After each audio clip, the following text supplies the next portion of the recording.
turn to Section 1. You are going to hear a conversation between an agent and a client. First, you have some time to look at questions 1 to 6.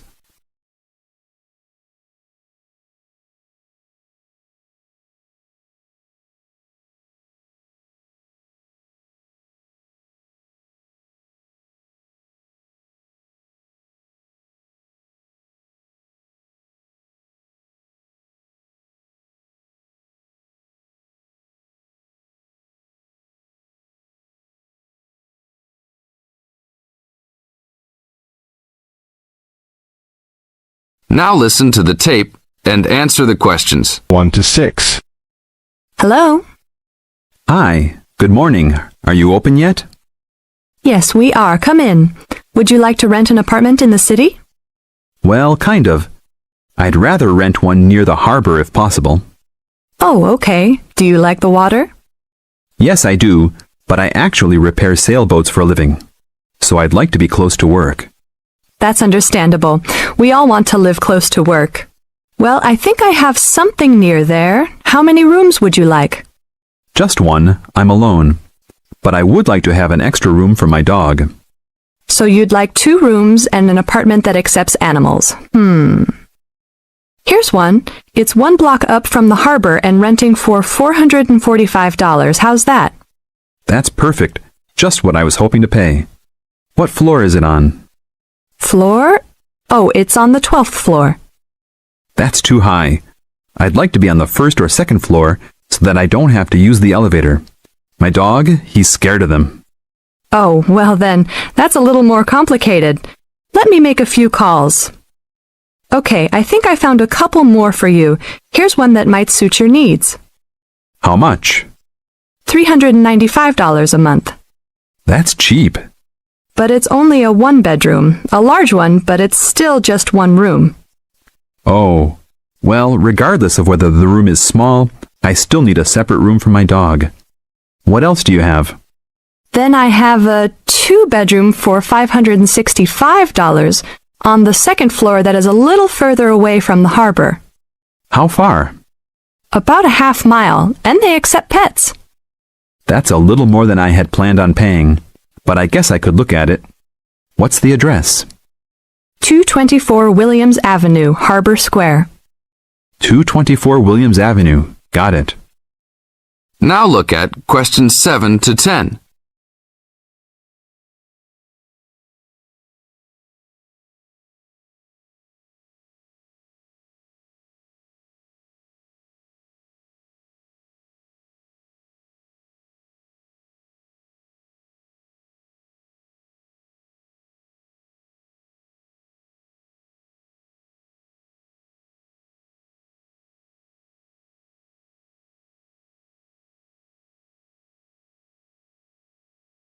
As the talk continues, answer questions 7 to 10. What else is included?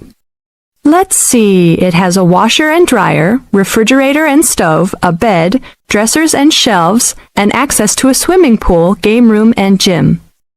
Ooh, I'll definitely take a look. Hi, how did you like it? It's great. I love the amenities, but the bed and furniture are awfully dirty. Can they replace those before I move in? Sure, that shouldn't be a problem. Anything else? Yeah. I didn't see anywhere to park my car. Is there a parking lot in the basement? Yes, there is. Would you like to rent a space? No, I'd like that to be included in the rent. Oh, well, I'll see what I can do, but I can't guarantee that. Do you want to take it anyhow? If those 2 issues were solved, I would love to take it. That is the end of part 1. You now have half a minute to check your answers.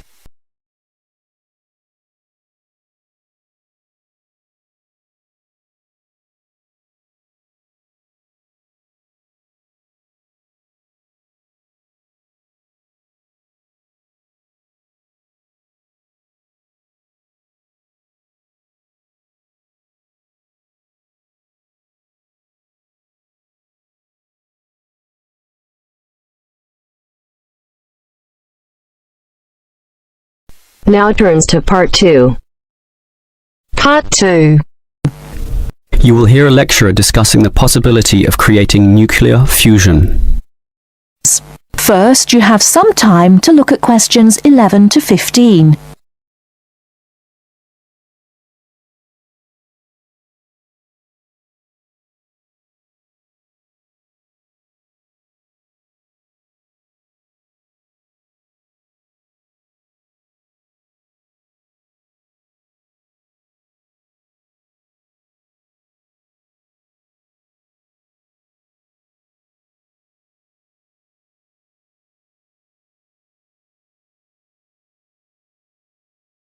Now, listen carefully and answer questions 11 to 15. We look at the sun, a huge ball streaming out essentially limitless energy into space, and we think about how we need that energy here on Earth. Our oil reserves are running out, coal burning causes much pollution, and nuclear energy has many dangers. But where does the sun itself get its energy? The answer is that the sun makes it using fusion, or, more specifically, in a hydrogen fusion process. There is no pollution, no radioactivity, no waste products, and we have plenty of hydrogen. So, hydrogen fusion seems the perfect answer to our energy needs, and scientists have long attempted to achieve it here on Earth. So what happens during this process? The first step is to make two light atomic particles approach. In the case of our Sun, these are hydrogen particles, the lightest and also the easiest to deal with. However, the problem is that the nuclei of atoms have electric fields, and fusion between these particles is opposed by their similar electric charge. They most naturally repel each other, and the nuclei of all elements are exactly the same in this respect. Thus, in order to overcome this repulsion and force them together, in the second step, the particles are heated. The trouble is, you need a lot of heat, incredible temperatures of the sort only seen on the surface of the sun. This is many millions of degrees, far higher than the melting point of any known material. Still, the concept is simple. The hot, wildly moving particles, which are now called plasma, will crash into each other, resulting in the third step, the fusion into helium, which releases energy and begins a self-sustained process. Before you hear the rest of the talk, you have some time to look at questions 16 to 20.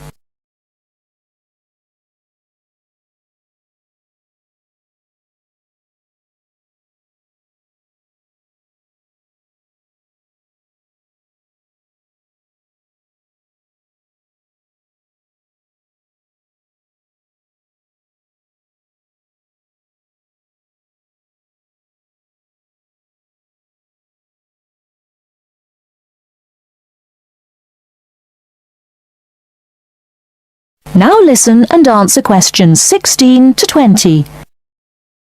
So, we know how fusion works. Thus, the big question is, can we create it here on Earth? We actually have the technology to superheat hydrogen into plasma, but no container on Earth can deal with those temperatures. Thus, we need to confine this superheated material so that it doesn't touch anything. For that, we need a special reactor, and most research has focused on an apparatus known as a tokamak system. That's Tokamak, an acronym from some Russian words meaning toroidal chamber with magnetic field. It's an apt name, since a very powerful magnetic field is used to confine and suspend the super hot plasma in the air so that it doesn't touch anything. This is possible only because this plasma has an electric charge, which interacts with the magnetic field. Of course, the walls of the fusion vessel will still get hot, very hot, and to avoid being melted, they must be cooled with a cryogenic system to intensely low temperatures. But now we are faced with the second problem. If we are to draw power from this system, the reaction must be continuous and controllable. However, when fusion begins, the plasma becomes unstable, and at these temperatures, that is a very serious situation. If we lose control, a disaster could result. Despite the obstacles, in 2010, a European device managed some success, but needed far more power to generate the fusion reaction than that produced from the fusion itself. Obviously then, it was not useful as a power source. More to the point, this system could only sustain a fusion reaction for a fraction of a second, yet, to self-sustain, the fusion needs to run for at least 10 seconds. And the future looks bleak. Unfortunately, most scientists predict that many decades will have to pass before fusion power can become a practical reality. That is the end of part 2. You now have half a minute to check your answers.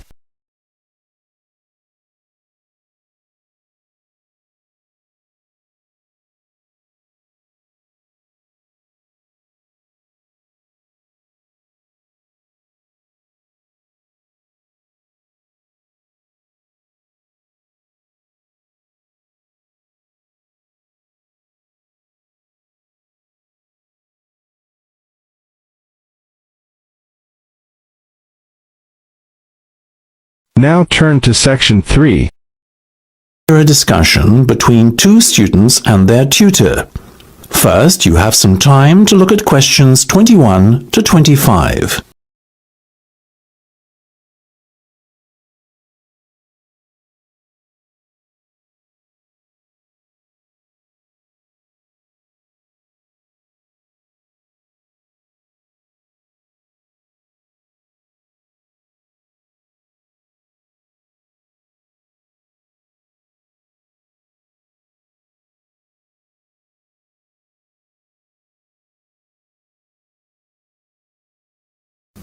Now listen carefully and answer questions 21 to 25. Okay guys, first off, well done. That was a very good presentation yesterday. Now I'm just going to ask you questions about it before I give you my feedback. That okay? Sure. Of course. Right. Well, in that case, tell me, Niall, why did you choose to talk about Rafael Nadal? To tell you the truth, I didn't.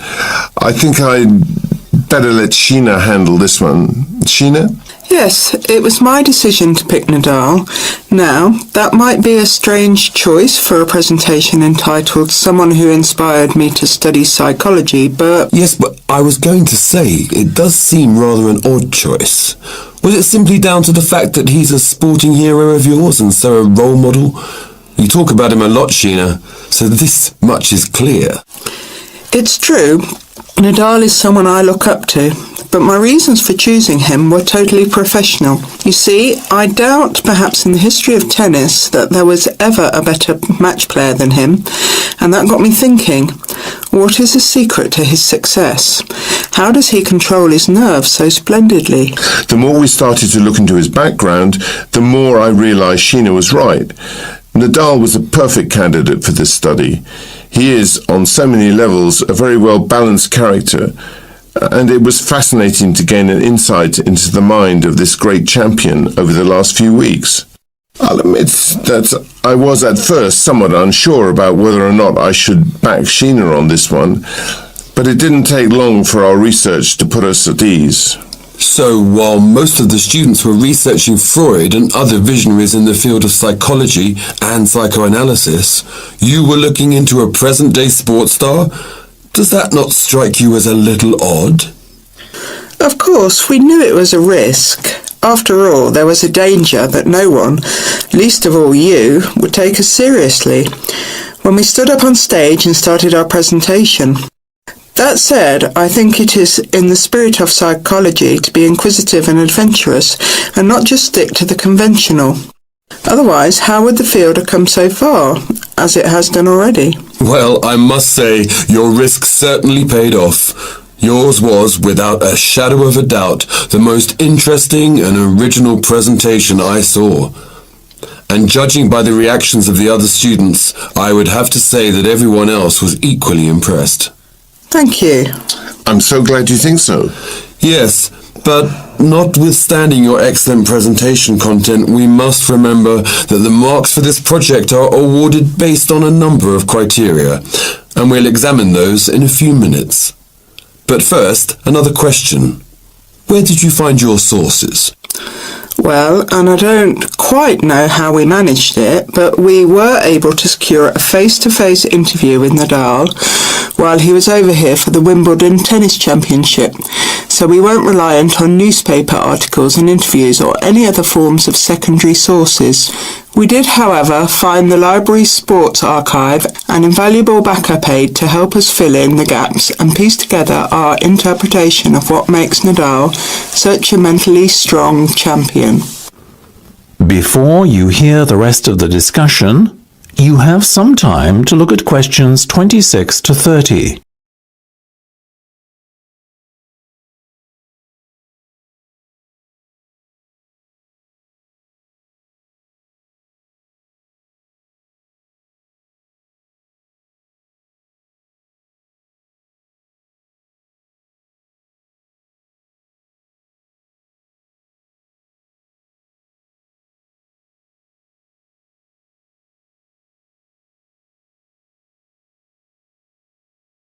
Now listen and answer questions 26 to 30.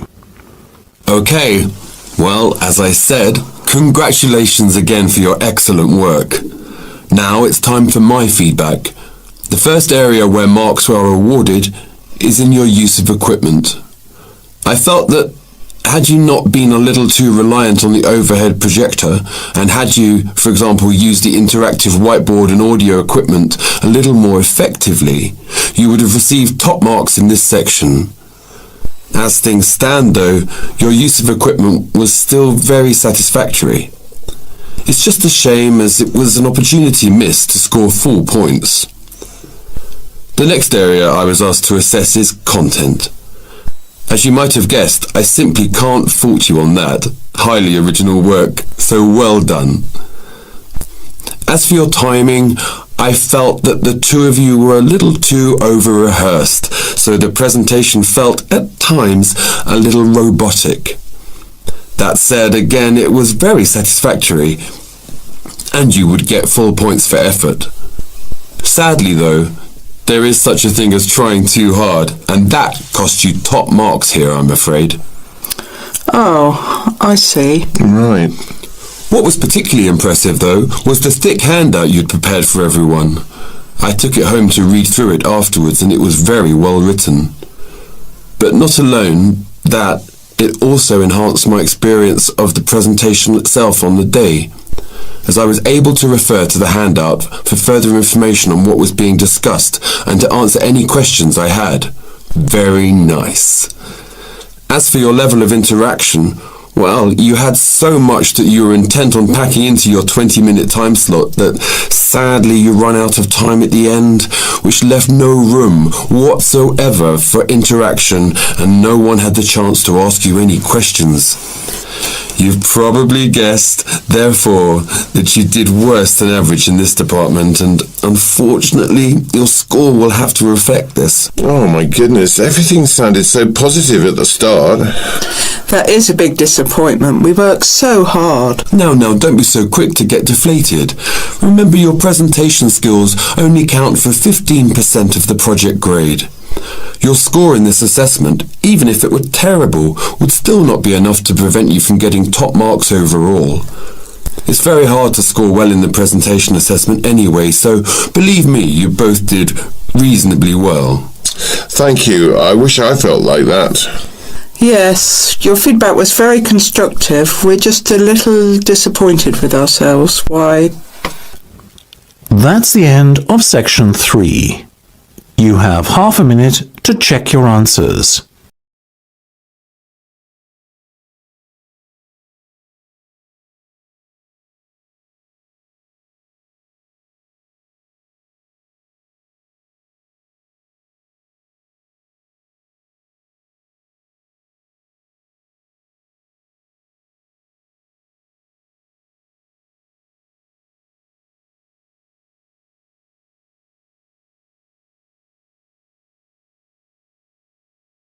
Now turn to section 4. Going to hear a conversation between two students. They are talking about the English bars. As you listen, complete the notes below. First, you have some time to look at questions 31 to 40.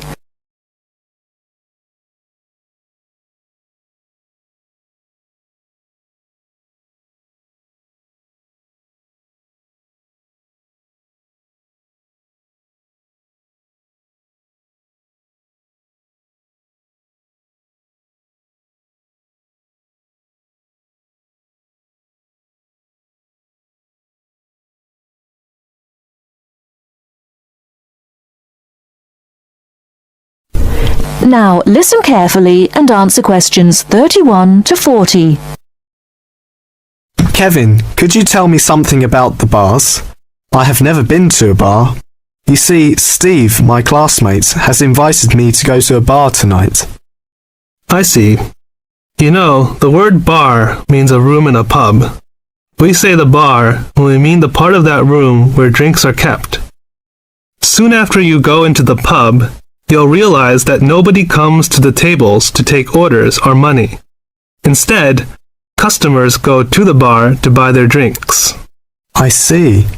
People will go to the bar directly to get their drinks and don't wait for someone to come to take their orders.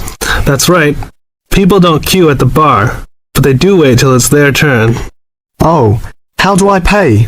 I mean, do I pay directly after I get the drink? Or do I have to wait till I'm ready to leave like I do in a restaurant?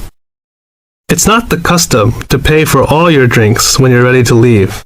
Instead, you pay at the bar each time you get drinks. It helps if you're ready to pay as soon as you're served, and you'll notice that many people wait with their money in their hands. I see. Do I have to give a tip? No, it's not the custom to give a tip. It's very common for friends to buy their drinks together in rounds.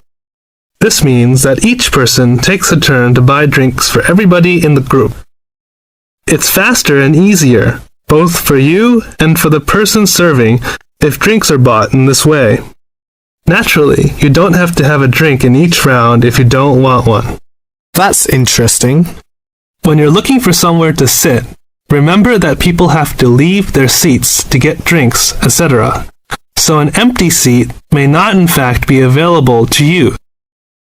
If you're not sure whether a seat is free, ask someone sitting near it. When it's time for another drink, people usually take their glasses back to the bar to be filled again. If you're leaving, the friendly thing to do is to take your glasses back to the bar, thank the person who's been serving you, and say goodbye or goodnight. Thank you, Kevin. This helps me a lot. By the way, what kind of drinks are available in pubs? Well, you can get both alcoholic and non-alcoholic. Beside alcoholic drinks, such as beer and wine, there is cider, which is made from apples, usually sold in bottles, port, a type of thick sweet wine from Portugal, sherry, which is a type of wine from Spain, and spirits. These are a kind of strong alcoholic drinks such as whiskey and brandy. What about non-alcoholic? I don't drink alcohol. Well, they offer all kinds of fruit juices, such as orange and tomato. These drinks are usually sold in small bottles. And soft drinks, we often call sweet drinks, like Coke and Fanta. They are normally sold in small bottles or cans. And lemonade, which is a clear and sweet drink made with carbonated water. They also serve cordials. What are cordials? Cordials are strong and sweet drinks tasting of fruit, such as lime cordial, black currant cordial. They are often added to other drinks or drunk with water. I don't like sweet drinks. Are there any other non-alcoholic drinks? Yes, mineral water, but it's not available in all pubs. Kevin, one more question. What is VAT? I saw this on most goods in Britain. Well, VAT stands for Value Added Tax. The price shown on most goods in Britain includes a tax of 15%. If you use the retail export scheme, this tax can be returned to you if you take the goods with you when you leave Britain. You may have to spend a certain sum of money before you qualify for the scheme, and you'll have to show your passport. Ask in the shop if they operate the retail export scheme. If they do, the shop assistant will explain how you can get the tax back and fill in a form with you. VAT is also charged on hotel, restaurant bills, theater, cinema tickets, and car hire. Are these refundable? No, it's not refundable in these cases. Thank you very much. I really learned a lot. That is the end of part 4. You now have half a minute to check your answers.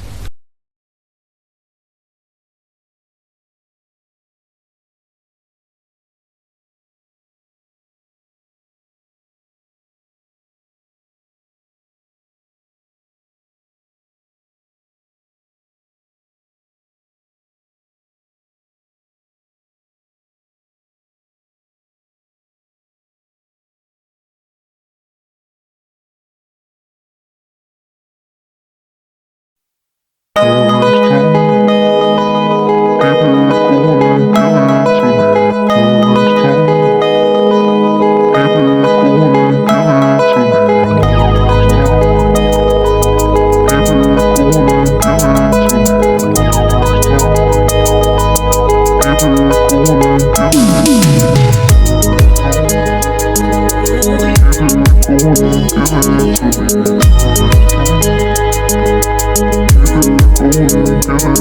it